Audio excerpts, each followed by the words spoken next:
இந்த மாதிரி நிறைய அடை, வடை, கார முறுக்கு, கார குழிப்பணியாரம், இந்த மாதிரியெல்லாம் நிறைய விதமான இதெல்லாம் செஞ்சு வைக்கும்போது பார்த்தீங்கன்னா மக்களுக்கு ஒரு அட்ராக்டிவாகவும் இருக்குது.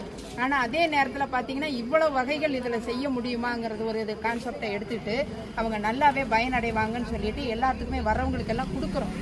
இது மாதிரியான டேஸ்ட்டில் நீங்கள் பண்ணினீங்கன்னா குழந்தைகளும் விரும்பி சாப்பிடுவாங்க அப்படின்னு நாங்களும் மையத்தில் வந்து மாதம் எல்லாத்துக்குமே கூப்பிட்டு வளர்லம்பண்ணிலிருந்து, கர்ப்பிணிகள்லேருந்து, பால் ஊட்டும் தாய்மார்லேருந்து, கிராமத்தில் இருக்கிற குழுக்கூட்ட தாய்மார்களை எல்லாம் கூப்பிட்டு இது மாதிரிலாம் பண்ணுனா நல்லாவே இருக்கும்னு தான் சொல்லிட்டு இருக்கோம். ஆனால் அவங்களும் இப்போ தான் வந்து ஒவ்வொன்றா எடுத்துக்கிறாங்க. இனிமேலும் இது மாதிரியான உணவுகளை நிறைய எடுத்துக்கணும்னு சொல்லி நாங்கள் வற்புறுத்தி சொல்லிட்டு இருக்கிறோம். அதனால் அரிசியெல்லாம் போயிட்டு இனிமேல் சிறுதானிய பழைய முறைக்கு திரும்பி பாரம்பரிய உணவு வகைகளை எடுத்துக்குவாங்கங்கிற நம்பிக்கையோட நாங்கள் எல்லாமே பண்ணிட்டு இருக்கிறோம். இது சக்ஸஸ் ஆகும். அது உண்மையிலேயே நல்ல ஒரு தீர்மானம் கிடைக்குங்கிறதோட நான் இதை முடிச்சுப்பேன். தேங்க்யூ.